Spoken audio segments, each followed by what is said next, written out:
दूसरा कुरिन्थियों अध्याय 1। परमेश्वर की इच्छा से मसीह यीशु के प्रेरित पौलुस तथा हमारे भाई तीमुथियुस की ओर से कुरिन्थिस परमेश्वर की कलीसिया तथा अखाया के समूचे क्षेत्र के पवित्र जनों के नाम हमारे परम पिता परमेश्वर और प्रभु यीशु मसीह की ओर से तुम्हें अनुग्रह और शांति मिले। हमारे प्रभु यीशु मसीह का परम पिता परमेश्वर धन्य है। वह करुणा का स्वामी है और आनंद का स्रोत है। हमारी हर विपत्ति में वह हमें शांति देता है, ताकि हम भी हर प्रकार की विपत्ति में पड़े लोगों को वैसे ही शांति दे सकें जैसे परमेश्वर ने हमें दी है। क्योंकि जैसे मसीह की यातनाओं में हम सहभागी हैं, वैसे ही मसीह के द्वारा हमारा आनंद भी तुम्हारे लिए उमड़ रहा है। यदि हम कष्ट उठाते हैं तो वह तुम्हारे आनंद और उद्धार के लिए है। यदि हम आनंदित हैं तो वह तुम्हारे आनंद के लिए है। यह आनंद उन्हीं यातनाओं को जिन्हें हम भी सह रहे हैं तुम्हें धीरज के साथ सहने को प्रेरित करता है।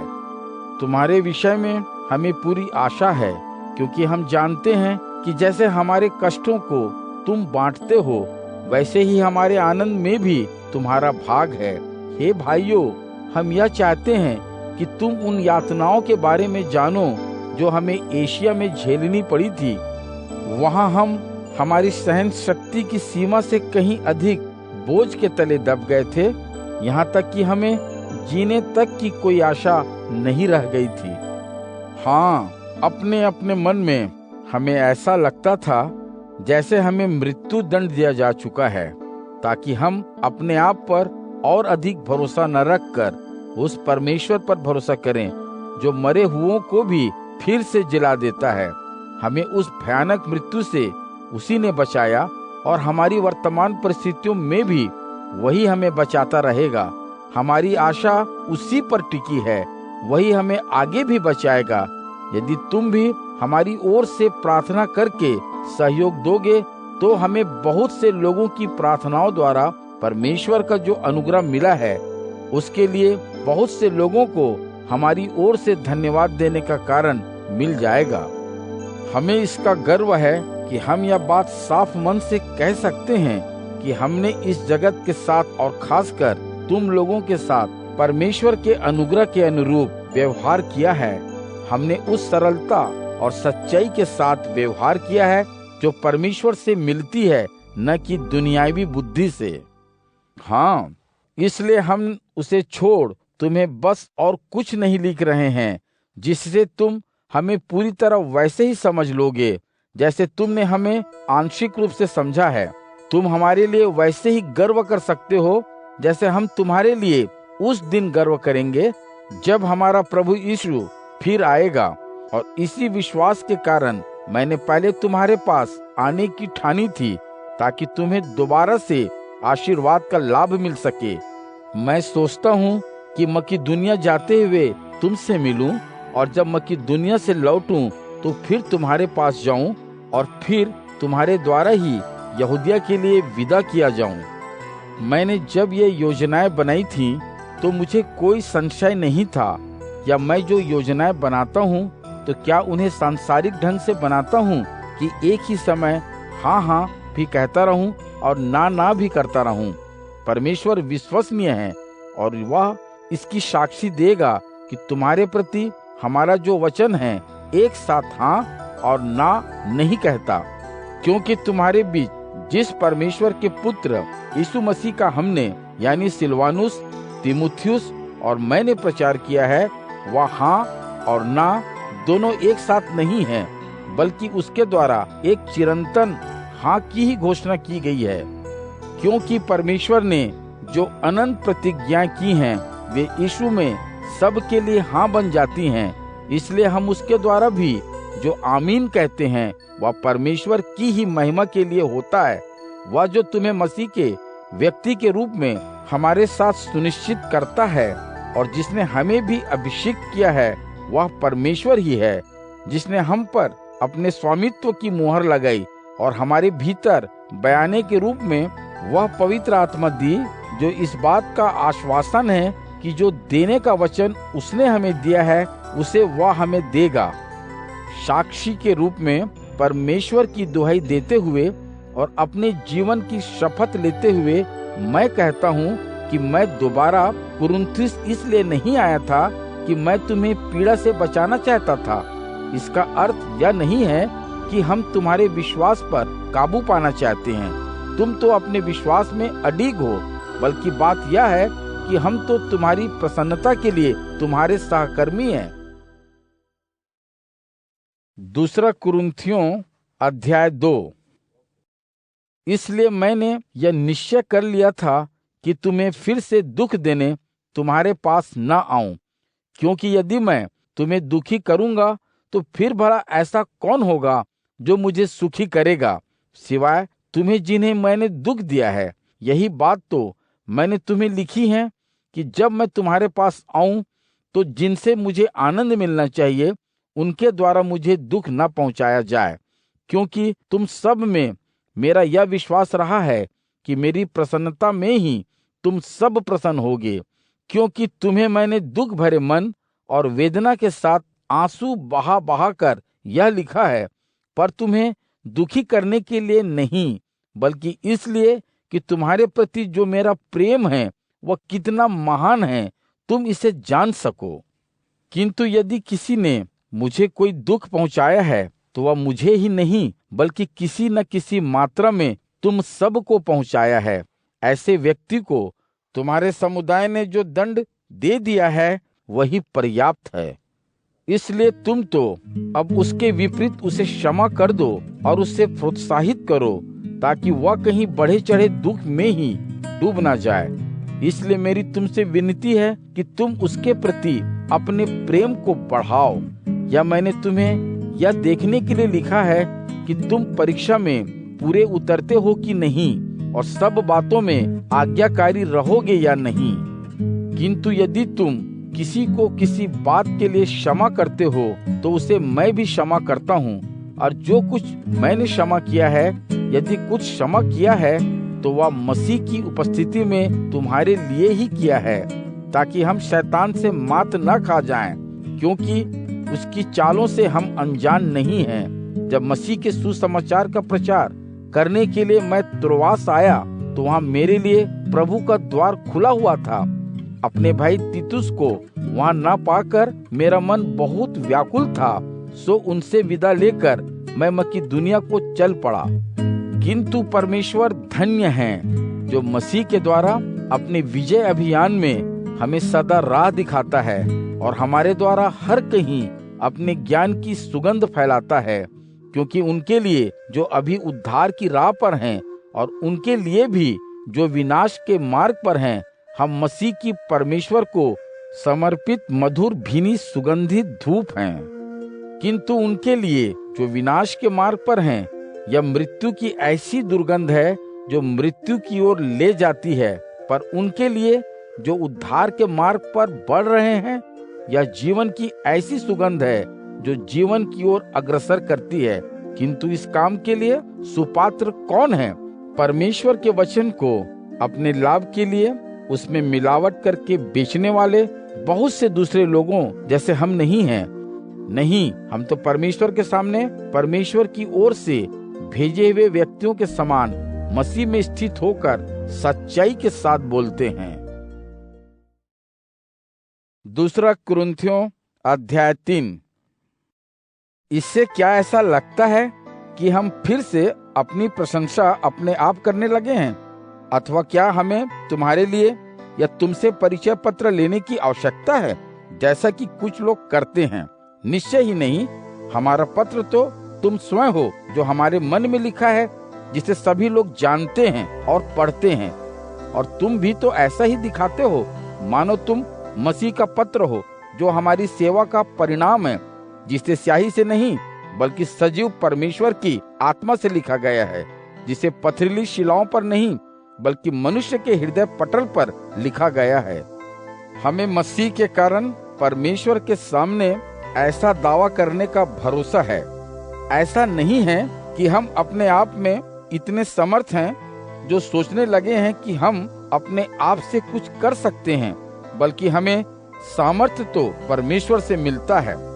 उसी ने हमें एक नए करार का सेवक बनने योग्य ठहराया है।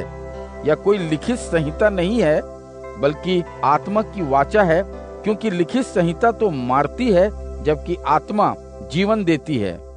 किंतु वह सेवा जो मृत्यु से युक्त थी, यानी व्यवस्था का विधान जो पत्थरों पर अंकित किया गया था, उसमें इतना तेज था कि इस्राएल के लोग मूसा के उस तेजस्वी मुख को एकटक न देख सके। और यद्यपि उसका वह तेज बाद में क्षीण हो गया, फिर भला आत्मा से युक्त सेवा और अधिक तेजस्वी क्यों नहीं होगी? और फिर जब दोषी ठहराने वाली सेवा में इतना तेज है, तो उस सेवा में कितना अधिक तेज होगा जो धर्मी ठहराने वाली सेवा है। क्योंकि जो पहले तेज से परिपूर्ण था, वह अब उस तेज के सामने जो उससे कहीं अधिक तेजस्वी है, तेज रहित हो गया है। क्योंकि वह सेवा जिसका तेजहीन हो जाना निश्चित था, वह तेजस्वी थी, तो जो नित्य है वह कितनी तेजस्वी होगी। अपनी इसी आशा के कारण हम इतने निर्भय हैं। हम उस मूसा के जैसे नहीं हैं जो अपने मुख पर पर्दा डाले रहता था। कहीं इस्राएल के लोग यहूदी अपनी आंखें गड़ाकर जिसका विनाश सुनिश्चित था, उस सेवा के अंत को न देख ले। किंतु उनकी बुद्धि बंद हो गई थी, क्योंकि आज तक जब वे उस पुरानी वाचा को पढ़ते हैं, तो वही पर्दा उन पर बिना हटाए पड़ा रहता है, क्योंकि वह पर्दा बस मसीह के द्वारा ही हटाया जाता है। आज तक जब जब मूसा का ग्रंथ पढ़ा जाता है, तो पढ़ने वालों के मन पर वह पर्दा पड़ा ही रहता है। किंतु जब किसी का हृदय प्रभु की ओर मुड़ता है, तो वह पर्दा हटा दिया जाता है। देखो, जिस प्रभु की ओर मैं इंगित कर रहा हूँ, वही आत्मा है, और जहाँ प्रभु की आत्मा है, वहाँ छुटकारा है। सो हम सभी अपने खुले मुख के साथ दर्पण में प्रभु के तेज का जब ध्यान करते हैं, तो हम भी वैसे ही होने लगते हैं, और हमारा तेज अधिकाधिक बढ़ने लगता है। यह तेज उस प्रभु से ही प्राप्त होता है, यानी आत्मा से। दूसरा कुरिन्थियों अध्याय 4। क्योंकि परमेश्वर के अनुग्रह से यह सेवा हमें प्राप्त हुई है, इसलिए हम निराश नहीं होते। हमने तो लज्जापूर्ण गुप्त कार्यों को छोड़ दिया है। हम कपट नहीं करते, और न ही हम परमेश्वर के वचन में मिलावट करते हैं, बल्कि सत्य को सरल रूप में प्रकट करके लोगों की चेतना में परमेश्वर के सामने अपने आप को प्रशंसा के योग्य ठहराते हैं। जिस सुसमाचार का हम प्रचार करते हैं, उस पर यदि कोई पर्दा पड़ा है, तो यह केवल उनके लिए पड़ा है जो विनाश की राह पर चल रहे हैं।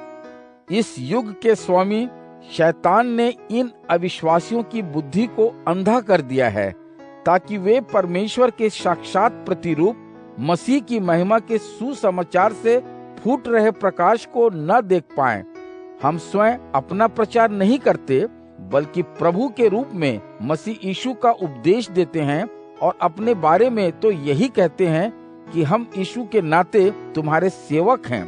क्योंकि उसी परमेश्वर ने जिसने कहा था अंधकार से ही प्रकाश चमकेगा, वही हमारे हृदयों में प्रकाशित हुआ है, ताकि हमें यीशु मसीह के व्यक्तित्व में परमेश्वर की महिमा के ज्ञान की ज्योति मिल सके।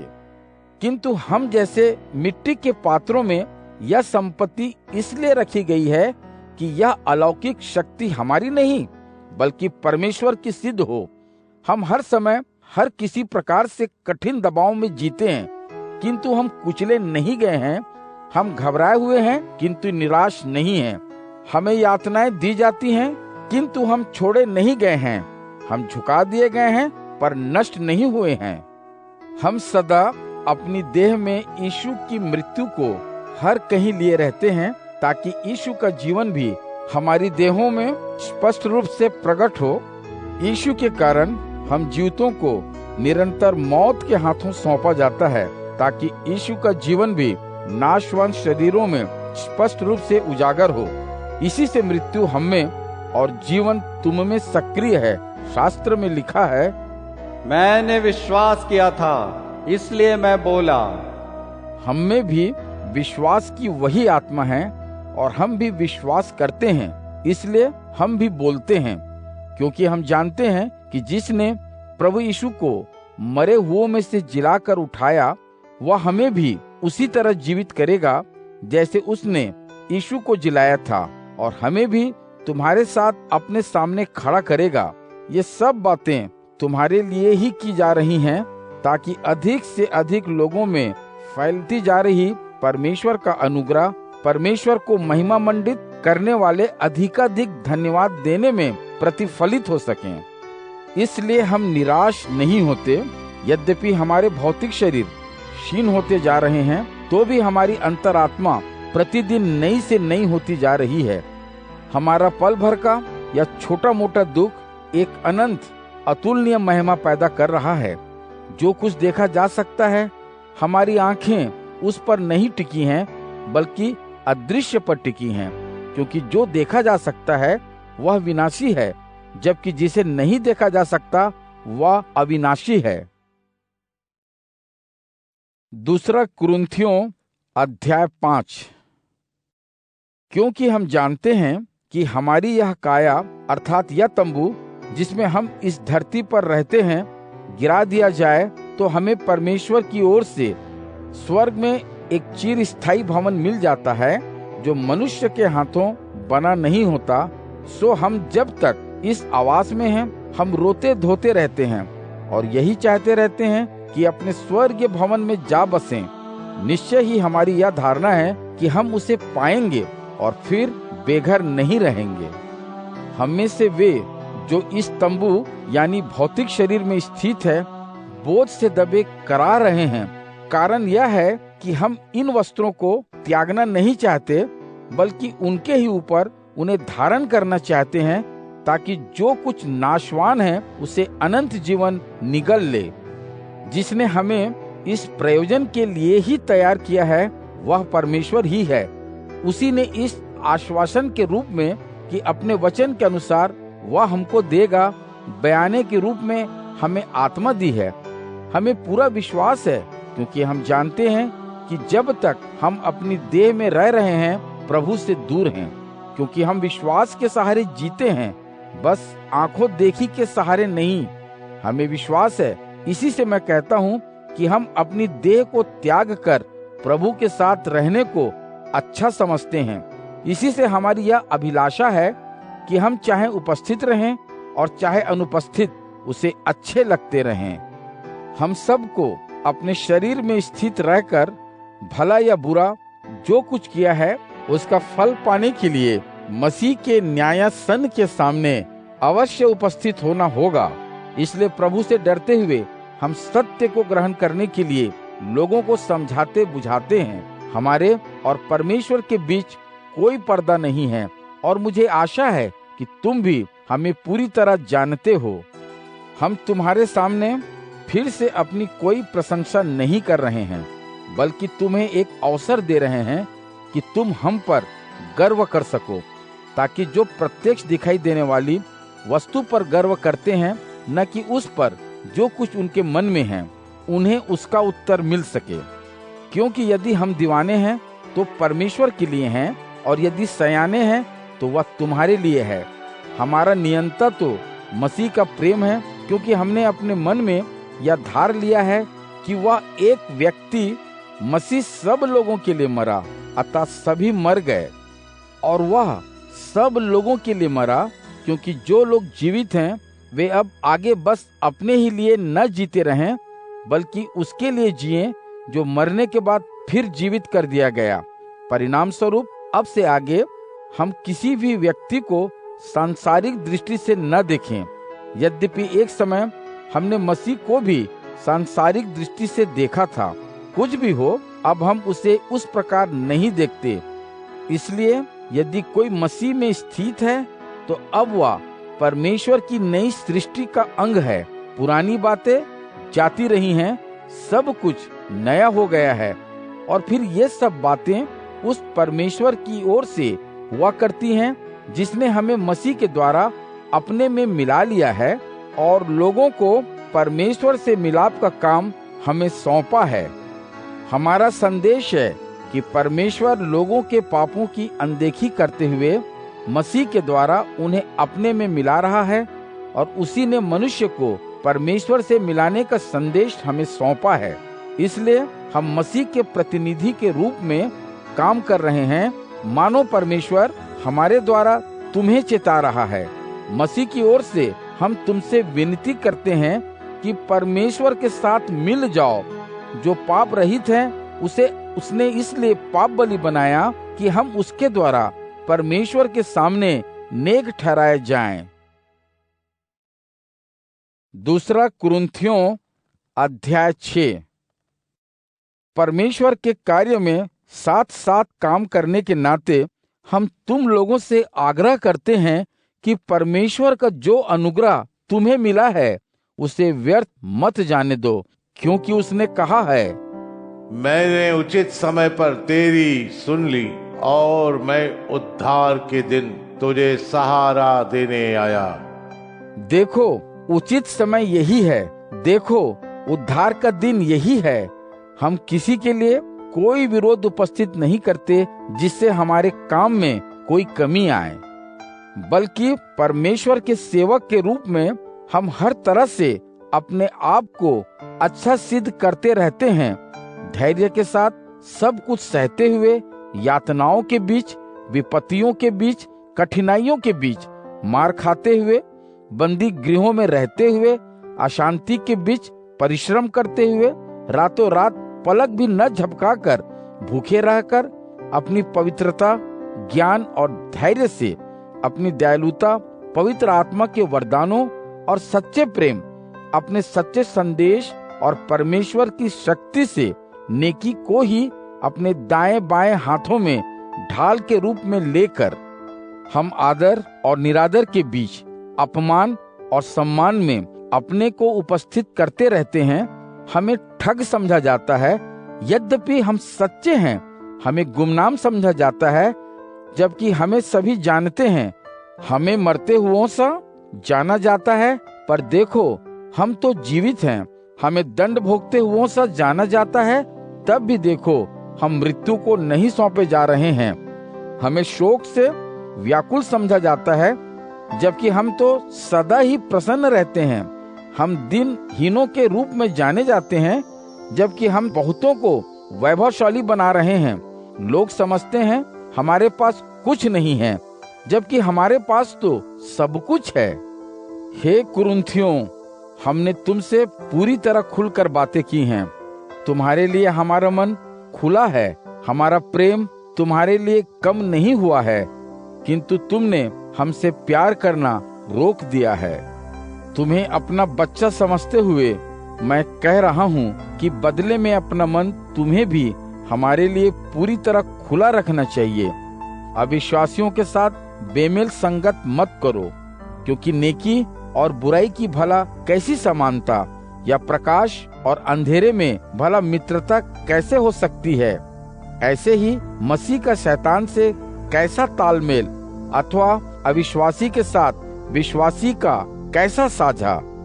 परमेश्वर के मंदिर का मूर्तियों से क्या नाता, क्योंकि हम स्वयं उस सजीव परमेश्वर के मंदिर हैं, जैसा कि परमेश्वर ने कहा था, मैं उनमें निवास करूंगा, चलूं फिरूंगा, मैं उनका परमेश्वर होऊंगा और वे मेरे जन बनेंगे।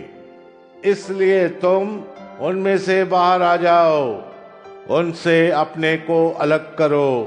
अब तुम कभी कुछ भी न छुओ जो अशुद्ध है, तब मैं तुमको अपनाऊंगा और मैं तुम्हारा पिता बनूंगा।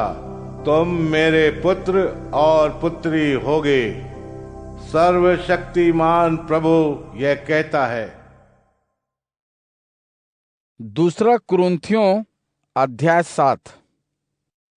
हे प्रिय मित्रों, क्योंकि हमारे पास ये प्रतिज्ञाएं हैं, इसलिए आओ परमेश्वर के प्रति श्रद्धा के कारण हम अपनी पवित्रता को परिपूर्ण करते हुए अपने बाहरी और भीतरी सभी दोषों को धो डालें। अपने मन में हमें स्थान दो।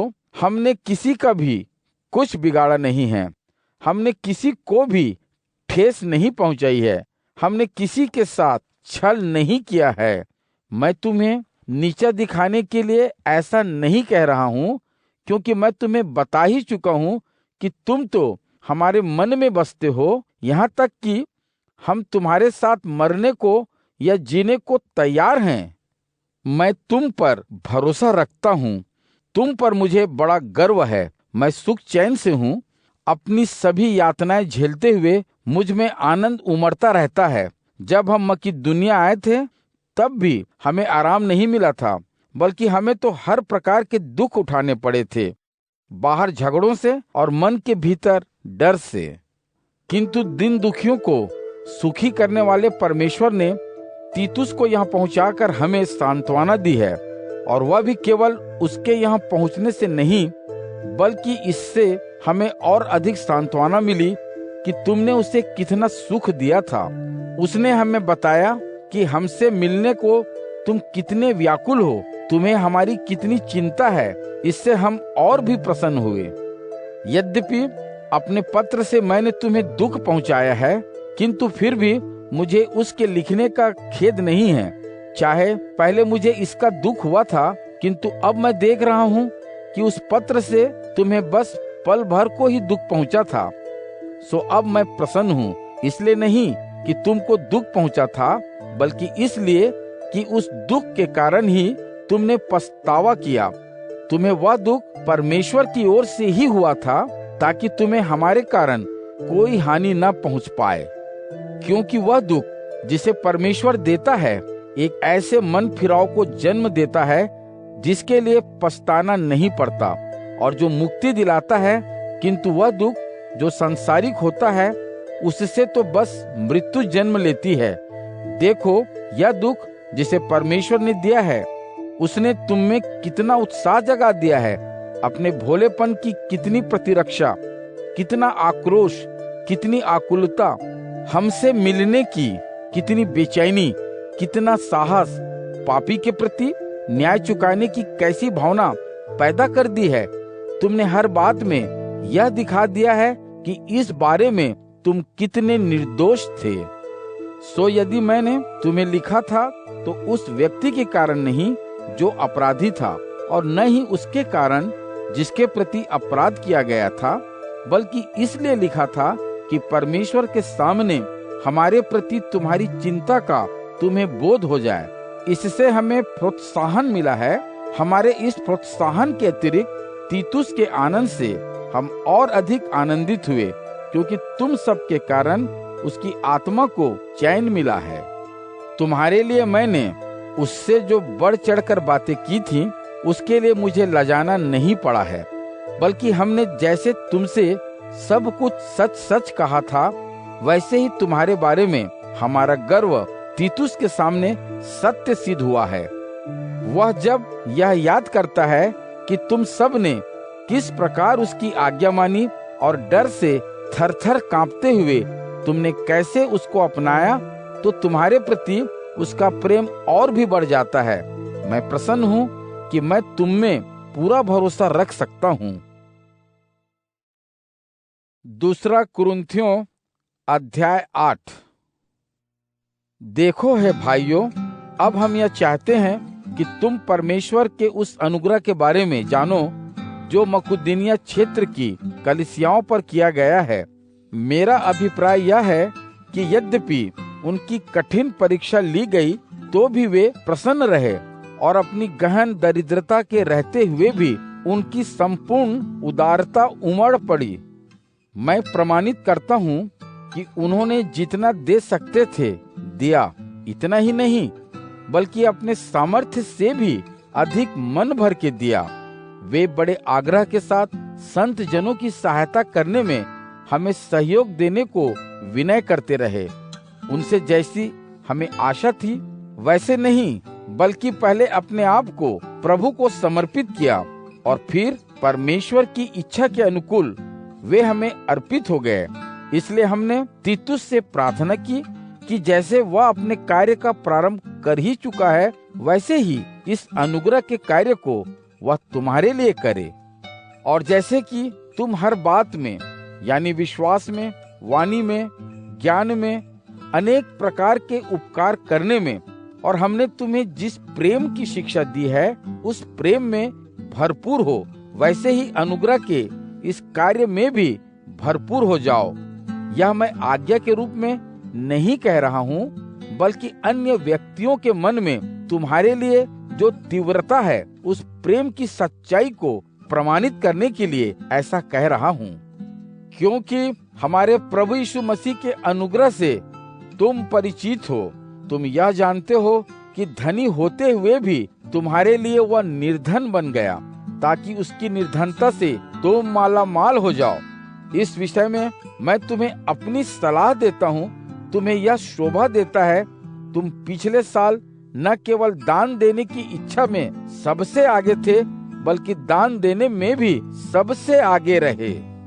अब दान करने की उस तीव्र इच्छा को तुम जो कुछ तुम्हारे पास है उसी से पूरा करो। तुम इसे उतनी ही लगन से पूरा करो जितनी लगन से तुमने इसे चाहा था, क्योंकि यदि दान देने की लगन है तो उस व्यक्ति के पास जो कुछ है उसी के अनुसार उसका दान ग्रहण करने योग्य बनता है, न कि उसके अनुसार जो उसके पास नहीं है। हम यह नहीं चाहते कि दूसरों को तो सुख मिले और तुम्हें कष्ट, बल्कि हम तो बराबरी चाहते हैं। हमारी इच्छा है कि उनके इस अभाव के समय में तुम्हारी संपन्नता उनकी आवश्यकताएं पूरी करें, ताकि आवश्यकता पड़ने पर आगे चलकर उनकी संपन्नता भी तुम्हारे अभाव को दूर कर सके, ताकि समानता स्थापित हो, जैसा कि शास्त्र कहता है, जिसने बहुत बटोरा उसके पास अधिक न रहा, और जिसने अल्प बटोरा उसके पास स्वल्प न रहा। परमेश्वर का धन्यवाद है जिसने तीतुस के मन में तुम्हारी सहायता के लिए वैसे ही तीव्र इच्छा भर दी है जैसी हमारे मन में है, क्योंकि उसने हमारी प्रार्थना स्वीकार की और वह उसके लिए विशेष रूप से अपनी इच्छा भी रखता है। इसलिए वह स्वयं अपनी इच्छा से ही तुम्हारे पास आने को विदा हो रहा है। हम उसके साथ उस भाई को भी भेज रहे हैं जिसका सुसमाचार के प्रचार के रूप में सभी कलीसियाओं में हर कहीं यश फैल रहा है। इसके अतिरिक्त इस दयापूर्ण कार्य में कलीसियाओं ने उसे हमारे साथ यात्रा करने को नियुक्त भी किया है। यह दया कार्य जिनका प्रबंध हमारे द्वारा किया जा रहा है स्वयं प्रभु को सम्मानित करने के लिए और परोपकार में हमारी तत्परता को दिखाने के लिए है। हम सावधान रहने की चेष्टा कर रहे हैं इस बड़े धन के लिए जिसका प्रबंध कर रहे हैं कोई हमारी आलोचना न करे, क्योंकि हमें अपनी अच्छी साख बनाए रखने की चिंता है, न केवल प्रभु के आगे बल्कि लोगों के बीच भी। और उनके साथ हम अपने उस भाई को भी भेज रहे हैं जिसे बहुत से विषय में और बहुत से अवसरों पर हमने परोपकार के लिए उत्सुक व्यक्ति के रूप में प्रमाणित किया है। और अब तो तुम्हारे लिए उसमें जो असीम विश्वास है उससे उसमें सहायता करने का उत्साह और अधिक हो गया है। जहाँ तक तीतुस का क्षेत्र है तो वह तुम्हारे बीच सहायता कार्य में मेरा साथी और साथ साथ काम करने वाला रहा है। और जहाँ तक हमारे बंधुओं का प्रश्न है वे तो कलीसियाओं के प्रतिनिधि तथा मसीह के सम्मान हैं। सो तुम उन्हें अपने प्रेम का प्रमाण देना और तुम्हारे लिए हम इतना गर्व क्यों रखते हैं इसे सिद्ध करना, ताकि सभी कलीसिया उसे देख सकें। दूसरा कुरिन्थियों अध्याय 9। अब संतों की सेवा के विषय में तुम्हें इस प्रकार लिखते चले जाना मेरे लिए आवश्यक नहीं है, क्योंकि सहायता के लिए तुम्हारी तत्परता को मैं जानता हूँ और उसके लिए मकिदुनिया निवासियों के सामने यह कहते हुए मुझे गर्व है कि अखाया के लोग तो पिछले साल से ही तैयार हैं और तुम्हारे उत्साह ने उनमें से अधिकतर को कार्य के लिए प्रेरणा दी है। किंतु मैं भाइयों को तुम्हारे पास इसलिए भेज रहा हूँ कि तुमको लेकर हम जो गर्व करते हैं वह इस बारे में व्यर्थ सिद्ध न हो, और इसलिए भी कि तुम तैयार रहो जैसा कि मैं कहता आया हूँ। नहीं तो जब कोई मकिदुनियावासी मेरे साथ तुम्हारे पास आएगा और तुम्हें तैयार नहीं पाएगा तो हम उस विश्वास के कारण जिसे हमने तुम्हारे प्रति दर्शाया है लज्जित होंगे, और तुम तो और भी अधिक लज्जित होगे। इसलिए मैंने भाइयों से यह कहना आवश्यक समझा कि वे हमसे पहले ही तुम्हारे पास जाएं, और जिन उपहारों को देने का तुम पहले ही वचन दे चुके हो उन्हें पहले ही से उदारता पूर्वक तैयार रखें। इसलिए यह दान स्वेच्छा पूर्वक तैयार रखा जाए, न कि दबाव के साथ तुमसे छीनी गई किसी वस्तु के रूप में। इसे याद रखो, जो थोड़ा बोता है वह थोड़ा ही काटेगा, और जिसकी बुआई अधिक है वह अधिक ही काटेगा। हर कोई बिना किसी कष्ट के या बिना किसी दबाव के उतना ही दे जितना उसने मन में सोचा है, क्योंकि परमेश्वर प्रसन्नदाता से ही प्रेम करता है, और परमेश्वर तुम पर हर प्रकार के उत्तम वरदानों की वर्षा कर सकता है, जिससे तुम अपनी आवश्यकता की सभी वस्तुओं में सदा प्रसन्न हो सकते हो, और सभी अच्छे कार्यों के लिए फिर तुम्हारे पास आवश्यकता से भी अधिक रहेगा, जैसा कि शास्त्र में लिखा है, वह मुक्त भाव से दीन जनों को देता है, और उसकी चीर उदारता सदा सदा को बनी रहती है। वह परमेश्वर ही बोने वाले को बीज और खाने वाले को भोजन सुलभ कराता है। वहाँ तुम्हें बीज देगा और उसकी बढ़वार करेगा, उसी से तुम्हारे धर्म की खेती फूलेगी फलेगी। तुम हर प्रकार से संपन्न बनाए जाओगे, ताकि तुम हर अवसर पर उदार बन सको। तुम्हारी उदारता परमेश्वर के प्रति लोगों के धन्यवाद को पैदा करेगी। दान की इस पवित्र सेवा से न केवल पवित्र लोगों की आवश्यकताएं पूरी होती हैं, बल्कि परमेश्वर के प्रति अत्यधिक धन्यवाद का भाव भी उपजता है। क्योंकि तुम्हारी इस सेवा से जो प्रमाण प्रकट होता है, उससे संत जन परमेश्वर की स्तुति करेंगे। क्योंकि यीशु मसीह के सुसमाचार में तुम्हारे विश्वास की घोषणा से उत्पन्न हुई तुम्हारी आज्ञाकारिता के कारण और अपनी उदारता के कारण उनके लिए तथा दूसरे सभी लोगों के लिए तुम दान देते हो, और वे भी तुम्हारे लिए प्रार्थना करते हुए तुमसे मिलने की तीव्र इच्छा करेंगे। तुम पर परमेश्वर के असीम अनुग्रह के कारण उस वरदान के लिए जिसका बखान नहीं किया जा सकता, परमेश्वर का धन्यवाद है। दूसरा कुरिन्थियों अध्याय 10। मैं पौलुस निजी तौर पर मसीह की कोमलता और सहनशीलता को साक्षी करके तुमसे निवेदन करता हूँ। लोगों का कहना है कि मैं जो तुम्हारे बीच रहते हुए विनम्र हूँ, किंतु वही मैं जब तुम्हारे बीच नहीं हूँ तो तुम्हारे लिए निर्भय हूँ। और मेरी तुमसे प्रार्थना है कि जब मैं तुम्हारे बीच हूँ तो उसी विश्वास के साथ वैसी निर्भयता दिखाने को मुझ पर दबाव मत डालना, जैसी कि मेरे विचार में मुझे कुछ उन लोगों के विरुद्ध दिखानी होगी जो सोचते हैं कि हम एक संसारी जीवन जीते हैं। क्योंकि यद्यपि हम भी इस संसार में ही रहते हैं, किंतु हम संसारी लोगों की तरह नहीं लड़ते हैं।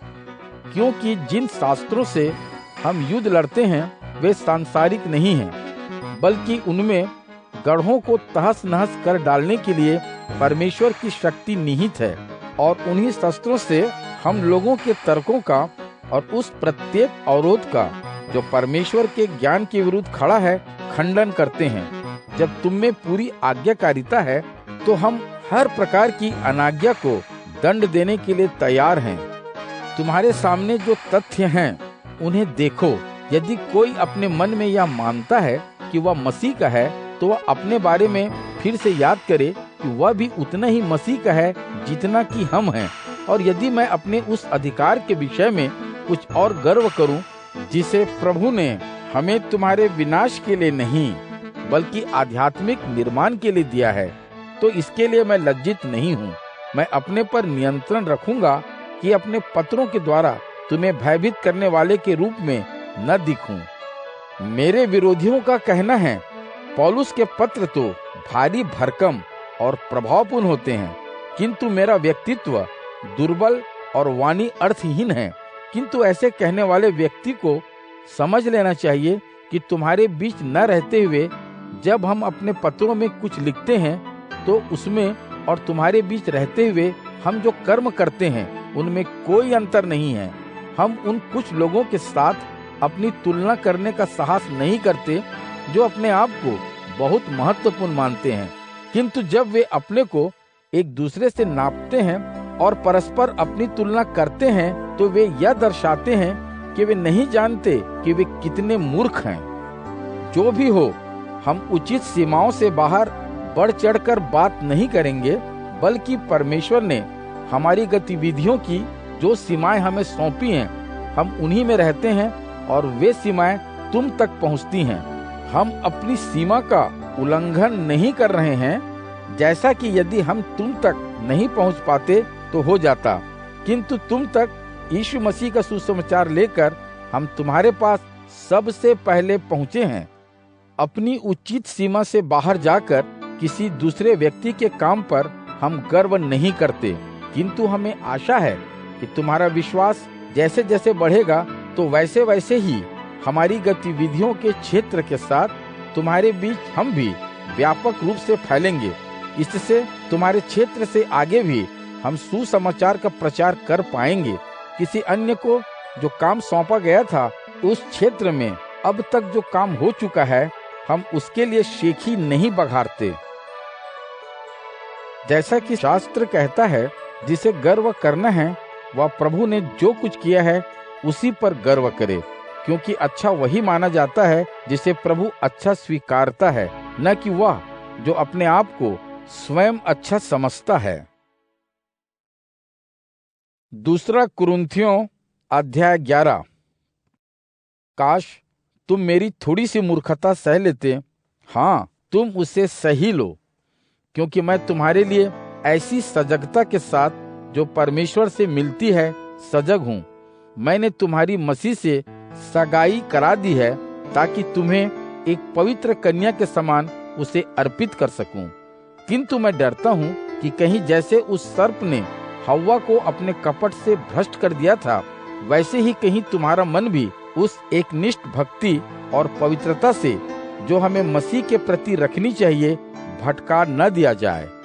क्योंकि जब कोई तुम्हारे पास आकर जिस यीशु का उपदेश हमने तुम्हें दिया है उसे छोड़ किसी दूसरे यीशु का तुम्हें उपदेश देता है, अथवा जो आत्मा तुमने ग्रहण की है उससे अलग किसी और आत्मा को तुम ग्रहण करते हो, अथवा छुटकारे के जिस संदेश को तुमने ग्रहण किया है उससे भिन्न किसी दूसरे संदेश को भी ग्रहण करते हो, तो तुम बहुत प्रसन्न होते हो। पर मैं अपने आप को तुम्हारे उन बड़े प्रेरितों से बिल्कुल भी छोटा नहीं मानता। हो सकता है मेरे बोलने की शक्ति सीमित है, किंतु मेरा ज्ञान तो असीम है। इस बात को हमने सभी बातों में तुम्हें स्पष्ट रूप से दर्शाया है।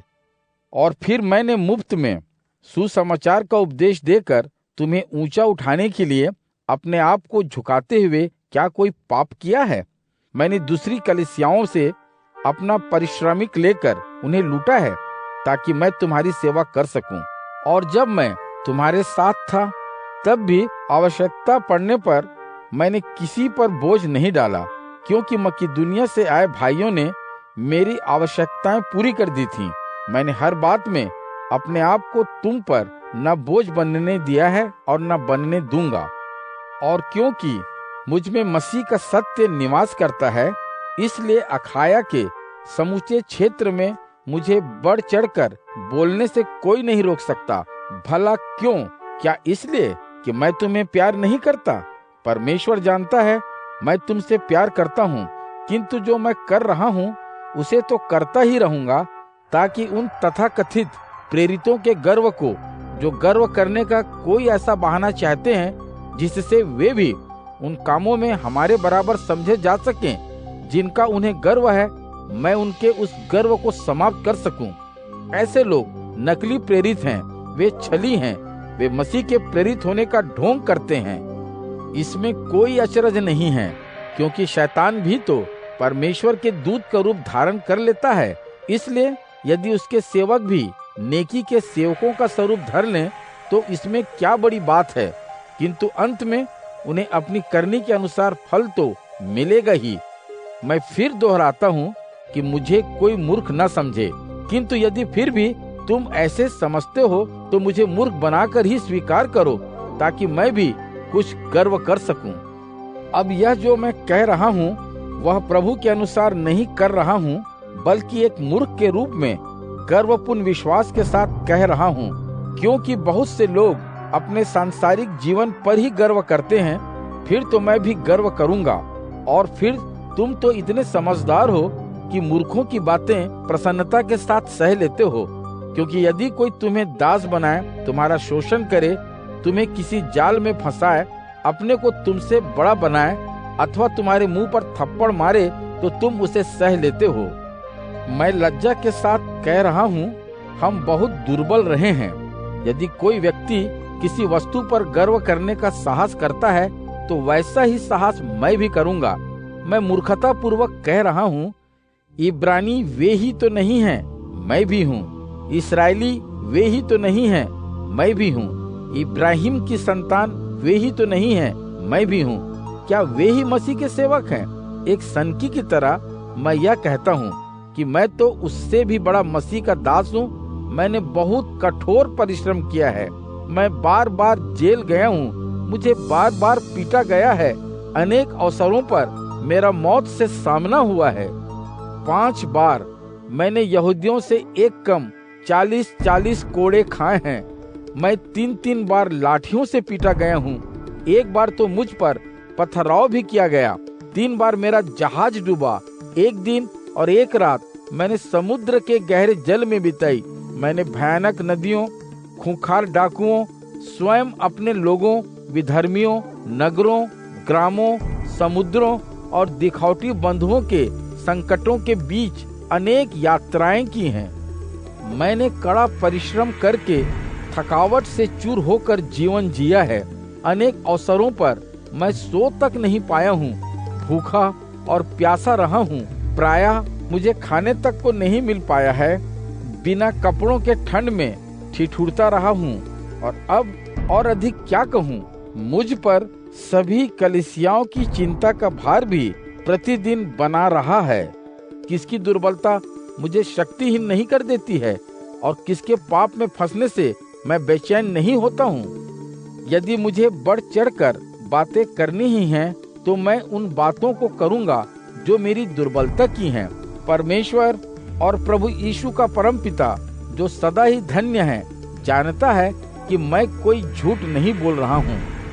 जब मैं दमिश्क में था, तो महाराजा अरितास के राज्यपाल ने दमिश्क पर घेरा डालकर मुझे बंदी कर लेने का जतन किया था, किंतु मुझे नगर की 4 दीवारी की खिड़की से टोकरी में बैठाकर नीचे उतार दिया गया और मैं उसके हाथों से बच निकला। दूसरा कुरिन्थियों अध्याय 12। अब तो मुझे गर्व करना ही होगा, इससे कुछ मिलना नहीं है, किंतु मैं तो प्रभु के दर्शनों और प्रभु के दैवी संदेशों पर गर्व करता ही रहूंगा। मैं मसीह में स्थित एक ऐसे व्यक्ति को जानता हूँ जिसे 14 साल पहले मैं नहीं जानता, बस परमेश्वर ही जानता है। देह सहित या देह रहित तीसरे स्वर्ग में उठा लिया गया था, और मैं जानता हूँ कि इसी व्यक्ति को मैं नहीं जानता, बस परमेश्वर ही जानता है। बिना शरीर के या शरीर सहित स्वर्ग लोक में उठा लिया गया था, और उसने ऐसे शब्द सुने जो वर्णन से बाहर है और जिन्हें बोलने की अनुमति मनुष्य को नहीं है। हाँ, ऐसे मनुष्य पर मैं अभिमान करूंगा, किंतु स्वयं अपने पर अपनी दुर्बलताओं को छोड़कर अभिमान नहीं करूंगा। क्योंकि यदि मैं अभिमान करने की सोचूं, तो भी मैं मूर्ख नहीं बनूंगा, क्योंकि तब मैं सत्य कह रहा होऊंगा।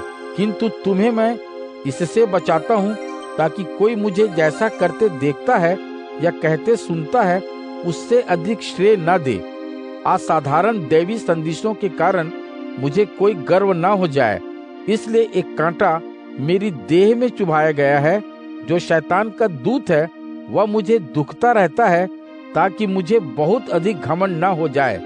कांटे की इस समस्या के बारे में मैंने प्रभु से 3 बार प्रार्थना की है कि वह इस कांटे को मुझ में से निकाल ले, किंतु उसने मुझसे कह दिया है, तेरे लिए मेरा अनुग्रह पर्याप्त है, क्योंकि निर्बलता में ही मेरी शक्ति सबसे अधिक होती है। इसलिए मैं अपनी निर्बलता पर प्रसन्नता के साथ गर्व करता हूँ, ताकि मसीह की शक्ति मुझ में रहे। इस प्रकार मसीह की ओर से मैं अपनी निर्बलताओं, अपमानों, कठिनाइयों, यातनाओं और बाधाओं में आनंद लेता हूँ, क्योंकि जब मैं निर्बल होता हूँ तभी शक्तिशाली होता हूँ। मैं मूर्खों की तरह बतियाता रहा हूँ, किंतु ऐसा करने को मुझे विवश तुमने किया। तुम्हें तो मेरी प्रशंसा करनी चाहिए थी। यद्यपि वैसे तो मैं कुछ नहीं हूँ, पर तुम्हारे उन महाप्रेरितों से मैं किसी प्रकार भी छोटा नहीं हूँ।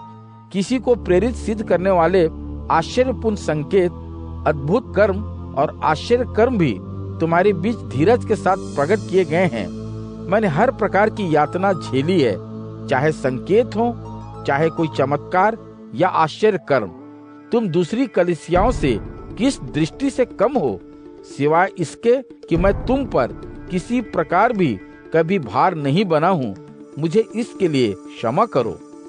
देखो, तुम्हारे पास आने को अब मैं तीसरी बार तैयार हूँ, पर मैं तुम पर किसी तरह का बोझ नहीं बनूंगा। मुझे तुम्हारी संपत्तियों की नहीं, तुम्हारी चाहत है, क्योंकि बच्चों को अपने माता पिता के लिए कोई बचत करने की आवश्यकता नहीं होती, बल्कि अपने बच्चों के लिए माता पिता को ही बचत करनी होती है। जहाँ तक मेरी बात है, मेरे पास जो कुछ है तुम्हारे लिए प्रसन्नता के साथ खर्च करूंगा, यहाँ तक कि अपने आप को भी तुम्हारे लिए खर्च कर डालूंगा। यदि मैं तुमसे अधिक प्रेम रखता हूँ तो भला तुम मुझे कम प्यार कैसे करोगे?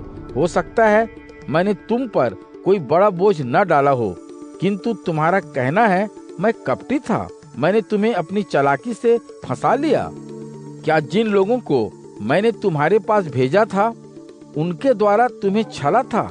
नहीं, तीतुस और उसके साथ हमारे भाई को मैंने तुम्हारे पास भेजा था।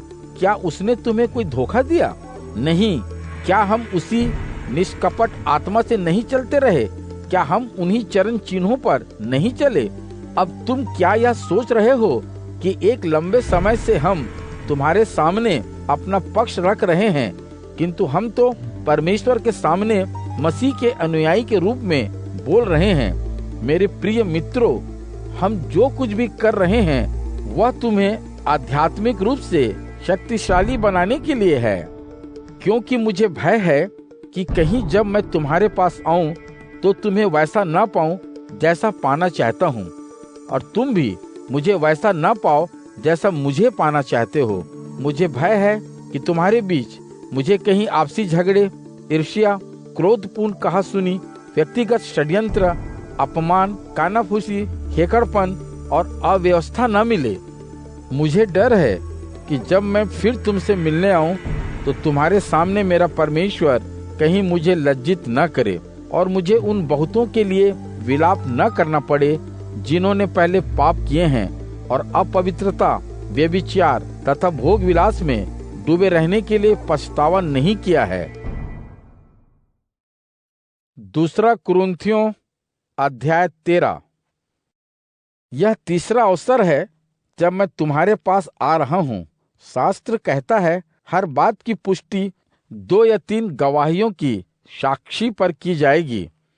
जब दूसरी बार मैं तुम्हारे साथ था, मैंने तुम्हें चेतावनी दी थी, और अब जब मैं तुमसे दूर हूँ, मैं तुम्हें फिर चेतावनी देता हूँ कि यदि मैं फिर तुम्हारे पास आया तो जिन्होंने पाप किए हैं और जो पाप कर रहे हैं उन्हें और शेष दूसरे लोगों को भी नहीं छोड़ूंगा। ऐसा मैं इसलिए कर रहा हूँ कि तुम इस बात का प्रमाण चाहते हो कि मुझ में मसीह बोलता है, वह तुम्हारे लिए निर्बल नहीं है बल्कि समर्थ है। यह सच है कि उसे उसकी दुर्बलता के कारण क्रूस पर चढ़ाया गया, किंतु अब वह परमेश्वर की शक्ति के कारण ही जी रहा है। यह भी सच है कि मसीह में स्थित हम निर्बल हैं, किंतु तुम्हारे लाभ के लिए परमेश्वर की शक्ति के कारण हम उसके साथ जिएंगे। यह देखने के लिए अपने आप को परखो कि क्या तुम विश्वास पूर्वक जी रहे हो। अपनी जांच पड़ताल करो, अथवा क्या तुम नहीं जानते कि वह यीशु मसीह तुम्हारे भीतर ही है। यदि ऐसा नहीं है तो तुम इस परीक्षा में पूरे नहीं उतरे। मैं आशा करता हूँ कि तुम यह जान जाओगे कि हम इस परीक्षा में किसी भी तरह विफल नहीं हुए। हम परमेश्वर से प्रार्थना करते हैं कि तुम कोई बुराई ना करो, इसलिए वही करो जो उचित है, चाहे हम इस परीक्षा में विफल हुए ही क्यों न दिखाई दें। वास्तव में हम सत्य के विरुद्ध कुछ कर ही नहीं सकते। हम तो जो करते हैं सत्य के लिए ही करते हैं। हमारी निर्बलता और तुम्हारी सबलता हमें प्रसन्न करती हैं, और हम इसी के लिए प्रार्थना करते रहते हैं कि तुम दृढ़ से दृढ़तर बनो। इसलिए तुमसे दूर रहते हुए भी मैं इन बातों को तुम्हें लिख रहा हूँ, ताकि जब मैं तुम्हारे बीच होऊं तो मुझे प्रभु के द्वारा दिए गए अधिकार से तुम्हें हानि पहुंचाने के लिए नहीं, बल्कि तुम्हारे आध्यात्मिक विकास के लिए तुम्हारे साथ कठोरता न बरतनी पड़े। अब हे भाइयों, मैं तुमसे विदा लेता हूँ। अपने आचरण ठीक रखो, वैसा ही करते रहो जैसा करने को मैंने कहा है। एक जैसा सोचो, शांति पूर्वक रहो, जिससे प्रेम और शांति का परमेश्वर तुम्हारे साथ रहेगा। पवित्र चुंबन द्वारा एक दूसरे का स्वागत करो। सभी संतों का तुम्हें नमस्कार। तुम पर प्रभु यीशु मसीह का अनुग्रह, परमेश्वर का प्रेम और पवित्र आत्मा की सहभागिता तुम सब के साथ रहे।